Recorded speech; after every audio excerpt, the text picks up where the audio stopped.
Okay, so if you haven't been keeping up with the recent news around the Roblox platform, you probably heard the corporate line being pushed that the new AI tools won't be taking anyone's jobs away. We keep hearing executives talk about how all these changes are just meant to be helpful things for developers, but when you look at what the people in charge are actually saying behind closed doors or on business podcasts, it all paints a much darker picture for the future of developers and economy on the platform. And quite frankly, you don't even have to guess what their long-term plans are, because they're literally saying it out loud if you pay attention to the words they use. So in a recent interview on what's called the TBPN podcast, the Roblox CEO David was asked about the rollout of these new tools, especially the pretty controversial Roblox Build app where you make AI-generated games using text prompts. And he gave an answer that should be a really huge red flag for anyone who makes a living on this platform. What's the feedback been? What's the process like? How big I is think that there's a little bit of a fun boiled toad thing going on here.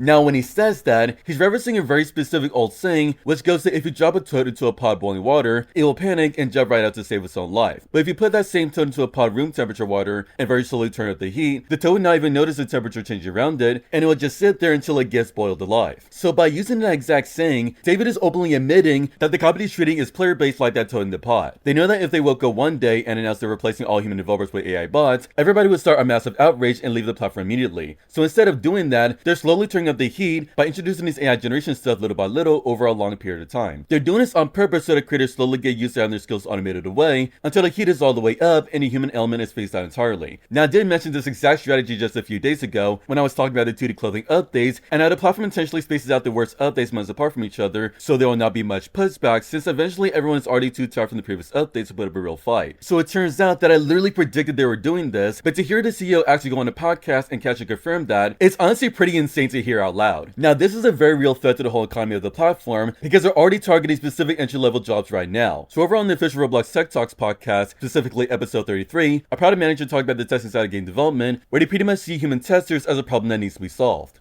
It's almost like you want the NPCs to test and run through your game first. So it's very hard to get actual players to come and play like a new game, to please test that game, right? So get NPCs to do it first. And after that, David Baszucki followed that up on a recent stream. This next clip here. The interesting thing about NPCs is rather than trying to write a test plan, well, like let's put 100 random NPCs in a game, give them the same mission as a human, and see how they perform. Those NPCs could conceivably run 100 times faster than humans. So it's feasible to imagine a 100-player test for 100 hours with NPCs being compressed down to an hour. Now, when you hear them talk about this stuff, they try to make it sound like they're doing a big favor to solo developers who do not want to organize testing groups. But what they're actually doing is looking at a real gig economy on the platform and deciding to wipe it out. Right now, there's a pretty evident economy where developers can make their very first good stuff in Robux by being hired as testers for bigger games, and for a lot of creators, getting hired to test games is their very first stepping stone into the whole thing, and it allows them to gather up and learn how the process works in general. But when you're pushing this new feature, where someone can just press something and spawn 100 AI bots to do all this testing overnight, you're basically threatening that entry-level economy right off the bat. And those paid gigs will eventually dry up, because why would a studio pay Robux to real people when the platform gives them a bunch of free bots to do it instantly? Now, to justify all this expensive technology, the company has to run a very huge amount of servers and data centers, so David Baszucki tries to spin this whole AI slot thing as another big benefit for the platform. So here's a clip from that same podcast. What about what's going on in public cloud or the AI build out is well positioning you or maybe even affecting you?